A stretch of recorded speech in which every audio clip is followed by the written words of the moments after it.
Bem-vindo, bem-vinda ao canal Bytes Bíblicos, o seu canal no YouTube com cursos virtuais para você aprender Bíblia de verdade. Ao longo do tempo do Advento, nós fizemos um percurso muito bonito pelos caminhos das leituras da liturgia dominical no tempo do Advento. E hoje iniciamos o tempo do Natal. É sempre muito importante recordar que o Natal não é somente um dia, mas é um tempo. E é por isso que nós vamos então compreender o conjunto aqui do tempo do Natal. O tempo do Natal é composto por várias solenidades e, obviamente, por vários domingos. Nós iniciamos no dia 25 de dezembro com o nascimento de Jesus, mas celebramos já na véspera. Depois, entramos no chamado período da oitava do Natal, 8 dias para continuarmos, prolongarmos a nossa reflexão sobre a importância do nascimento de Jesus na nossa vida e na nossa sociedade. E neste período da oitava do Natal, temos o chamado Domingo da Sagrada Família. Encerrando a oitava do Natal, nós temos o dia 1º de janeiro, no qual nós celebramos a maternidade de Maria. E, concluindo o tempo de Natal, nós temos a solenidade da Epifania, marcada no nosso calendário no dia 6 de janeiro, também conhecido como Dia de Reis ou Dia de Santo Reis, mas que no Brasil, na liturgia, nós celebramos no domingo entre o dia 2 e o dia 8 de janeiro. Este ano será no dia 5 de janeiro. Então veja, que bonito, né? Nós temos aí um bom tempo para prolongarmos a nossa reflexão sobre o nascimento de Jesus no nosso meio, na nossa vida, na nossa sociedade. Depois, continuamos ainda com a solenidade do batismo de Jesus, mas aí já demos um salto de 30 anos e encontramos Jesus adulto, e a festa do batismo do Senhor é o primeiro domingo do tempo comum. Mas veja só que coisa curiosa. Lá no dia 2 de fevereiro, celebramos a apresentação de Jesus no templo. O que significa que ainda temos lá um rabinho, vamos dizer assim, um prolongamento do tempo de Natal, lá no dia 2 de fevereiro. Nestes vídeos que vamos iniciar hoje, vamos nos manter aqui somente nesta primeira etapa do ciclo do Natal. Mas, antes de estudarmos as leituras das celebrações, vamos entender por que elas estão ali. Preste atenção no seguinte. Diferente do que é o tempo comum, no tempo comum nós pegamos, por exemplo, o Evangelho de Marcos ou de Lucas e vamos lendo seguidamente o Evangelho de forma semicontínua, e depois a primeira leitura está ligada ao Evangelho e o Salmo ligado com a primeira leitura. No tempo de Natal, as leituras estão ligadas diretamente ao que nós estamos celebrando. Se é o nascimento de Jesus, se é a Epifania, se é a maternidade de Maria. E o Salmo, este sim, segue o princípio da composição harmônica, porque ele vai responder, não é à toa que chama Salmo responsorial, ou Salmo de meditação, vai responder à primeira leitura. Então, todas as leituras vão nos remeter àquilo que nós estamos celebrando naquela missa. Pois muito bem, o ciclo de Natal, só para recordar, o nascimento do Senhor, depois a Sagrada Família, depois maternidade de Maria e depois a Epifania. Estes serão os vídeos que iniciamos hoje. E depois, posteriormente, teremos vídeos específicos. Vamos então ver lá. O Natal do Senhor. Já iniciamos com uma observação, como você pode observar aqui. A igual B igual C. O que significa isso? Que as leituras do ano A são iguais às leituras do ano B, que são iguais às leituras do ano C. Ou seja, todos os anos, as leituras da solenidade do Natal são sempre as mesmas. Por outro lado, é bom recordar que nós temos 4 esquemas de leituras.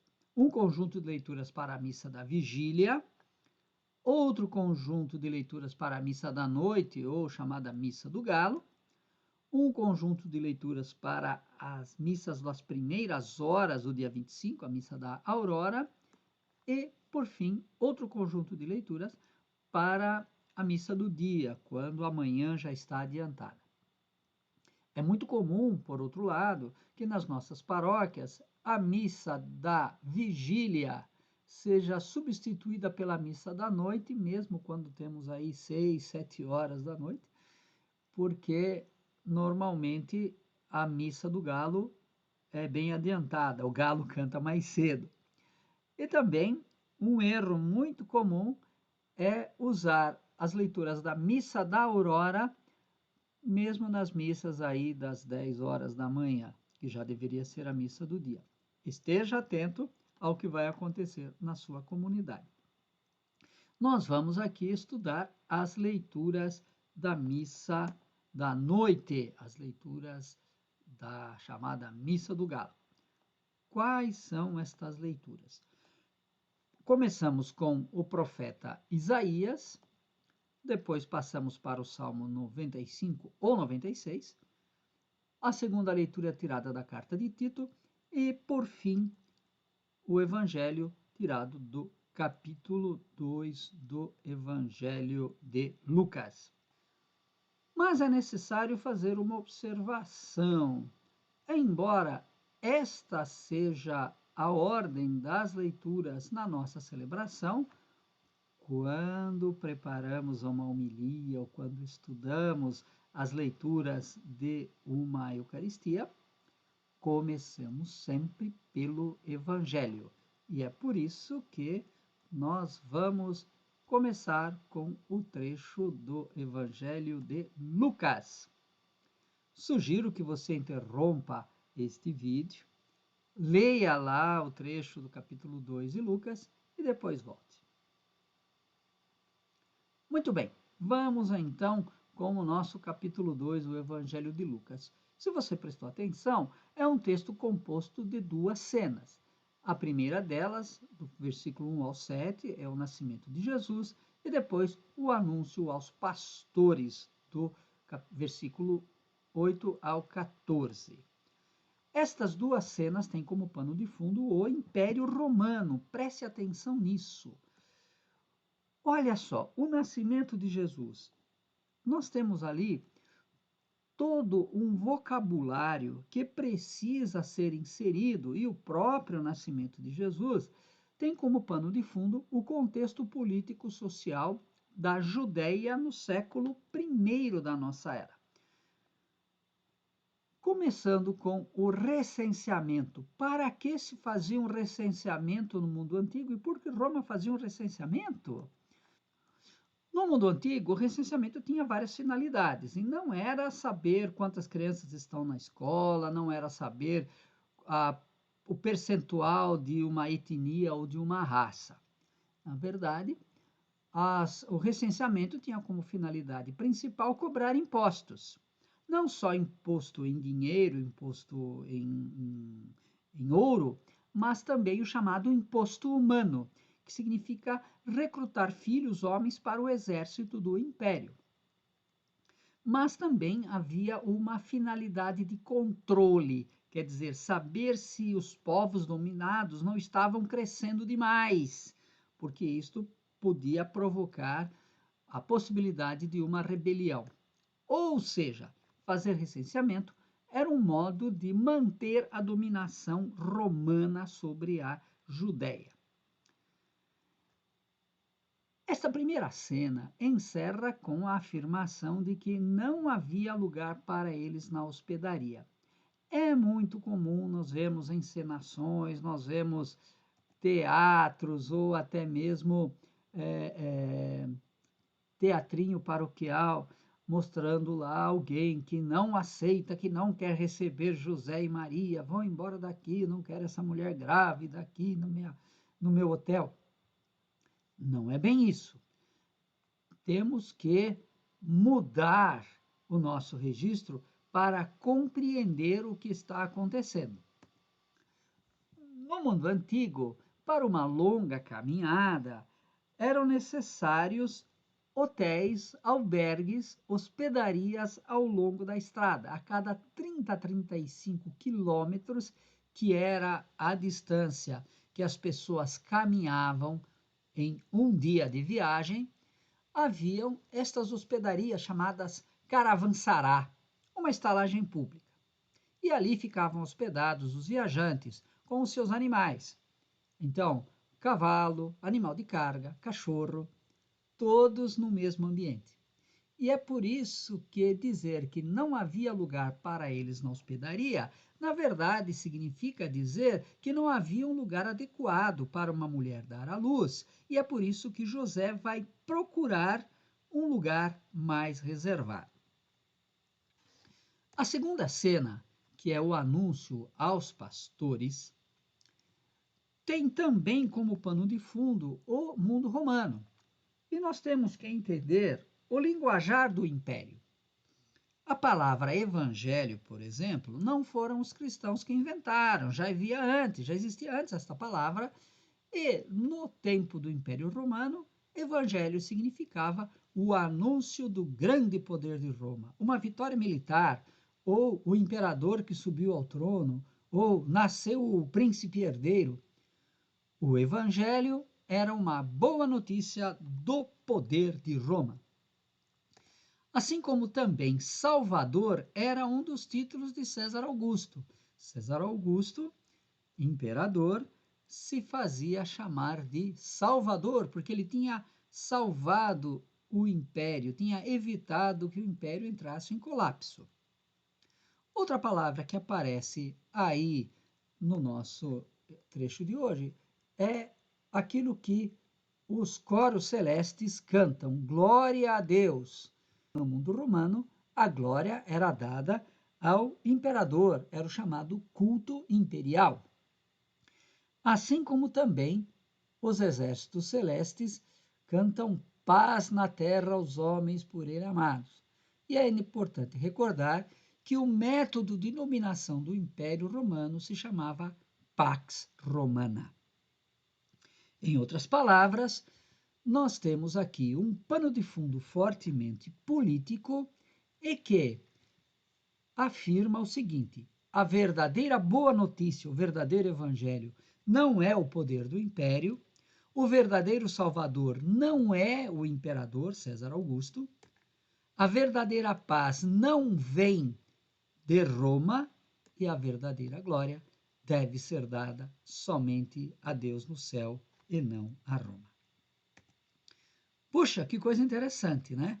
Veja como que conhecer o pano de fundo político e religioso das leituras da Bíblia nos ajudam a compreender com mais clareza aquele trecho que nós estamos lendo. A primeira leitura é tirada do livro do profeta Isaías, um poema que ainda não há um acordo se fala do nascimento do filho do rei ou se de um novo rei que é coroado. De qualquer forma, temos que colocar este trecho do profeta Isaías novamente no seu contexto histórico. E falamos do ano 732 a.C. Só para recordar, então, o que aconteceu neste período. Os exércitos do imperador assírio Teglat-Pileser III invadiu o Reino do Norte. Vamos recordar que houve um período que Israel esteve dividido em duas partes, a parte norte e a parte sul.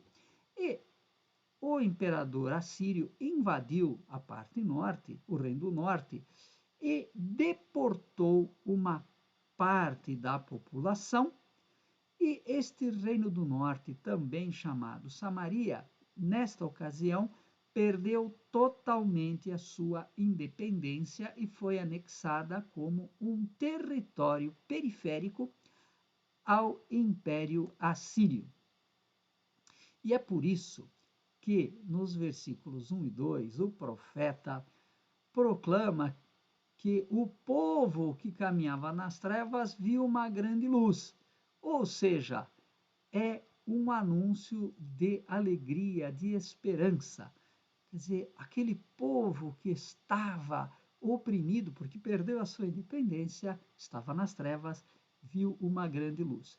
Como já falamos, é um anúncio de esperança para motivar o povo a permanecer firme, motivar a resistência. Após a dominação estrangeira, virá a libertação, virá a prosperidade, virá a luz, virá a paz. Os versículos 3 e 4 narram a dureza desta opressão, de como foi esta invasão assíria violenta. A Síria entrou para o imaginário bíblico como um país sanguinário, como um império violento, destruidor. E é por isso que ali nos versículos 3 e 4 nós temos todo este vocabulário da violência. O jugo das costas, as botas manchadas de sangue, as tropas de assalto, o sangue por terra. Tudo isso para mostrar um vocabulário de invasão militar que faz recordar o massacre que aquela população sofreu. Mas aí vem o anúncio. No versículo 5 nós temos: nasceu-nos um menino. Nós falamos, não é claro se este trecho fala do nascimento de um rei ou da coroação do rei. Por quê? No imaginário antigo, quando um rei era coroado, naquele momento ele nascia como filho de Deus. Nós temos até um trecho disso lá no Salmo 2, né? Um salmo tão bonito, um salmo considerado salmo messiânico, que diz: Tu és meu filho, eu hoje te gerei. Então, no momento da coroação, o rei era gerado, nascia naquele momento como filho da divindade. E logo em seguida, nós temos os 4 nomes deste rei. São as insígnias, são as características da pessoa e de como será o seu governo. Quais são esses 4 nomes? Conselheiro Maravilhoso, o nome dele é Conselheiro Maravilhoso, ou seja, ele vai governar com discernimento, não vai fazer um governo todo maluco, sem consequências. Deus Forte, porque ele vai contar com a força de Javé, com a força de Deus, e com esta força vai derrotar os inimigos da nação. Pai dos tempos futuros. Algumas traduções fazem Pai dos pobres. De qualquer modo, são sinônimos. Significa que ele vai governar em favor do povo e o povo terá felicidade. E, por fim, Príncipe da Paz. Ou seja, o governo dele vai trazer dignidade e bem-estar à população. Conselheiro maravilhoso, Deus forte, Pai dos tempos futuros, Príncipe da paz. O nome quádruplo deste rei. E no versículo 6, as consequências de tudo isso para a nação: paz, felicidade, justiça, santidade.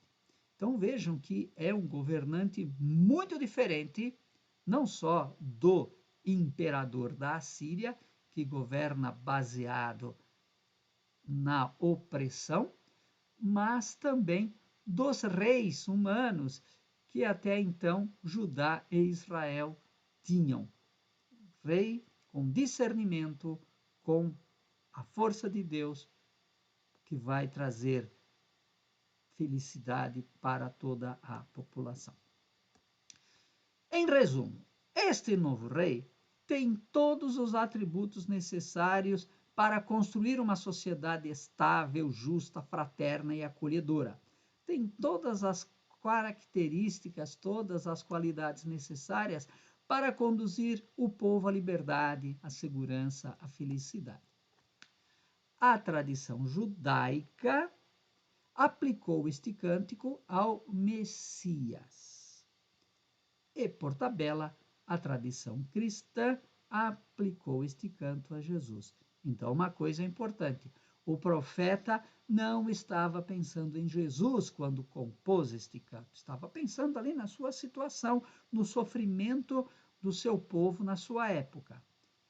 Somos nós, os cristãos, que fazemos uma releitura deste trecho e aplicamos a Jesus.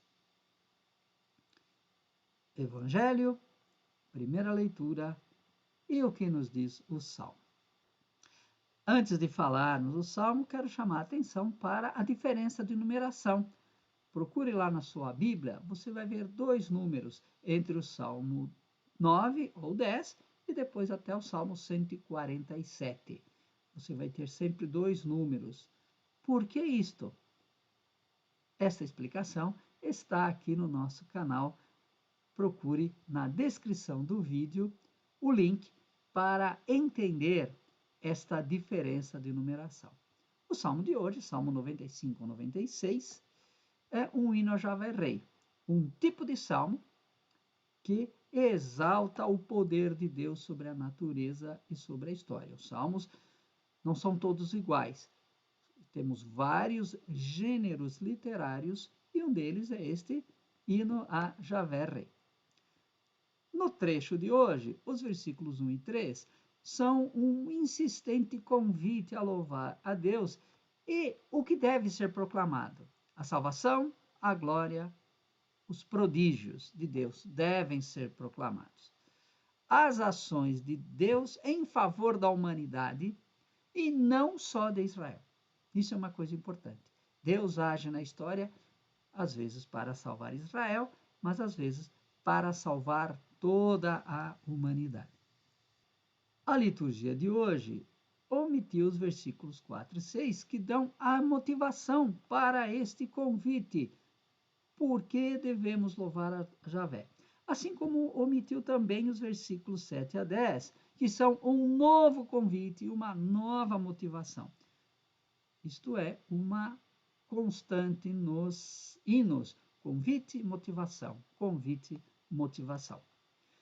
E, por fim, os versículos 11 e 12 são o convite final, desta vez dirigida não às pessoas, mas a toda a natureza, céu, terra, tudo que vive neles, os campos, os frutos, as florestas, as matas, tudo que vive e respira é convidado a louvar a Deus. E, por fim, o versículo 13, o anúncio da vinda de Javé como juiz do mundo, não só de Israel, mas juiz de todos os povos. Ou seja, Javé vem julgar com justiça e com lealdade. Poxa, interessante neste salmo. Veja como ele se encaixa perfeitamente ali na primeira leitura, o novo rei que vem promover a justiça, promover a felicidade do povo. E com isso passamos para a segunda leitura. Esta carta de Tito é chamada carta pastoral. Nós temos 3 cartas pastorais, as 2 cartas a Timóteo e a carta a Tito, que não são autênticas de Paulo, são chamadas deuteropaulinas.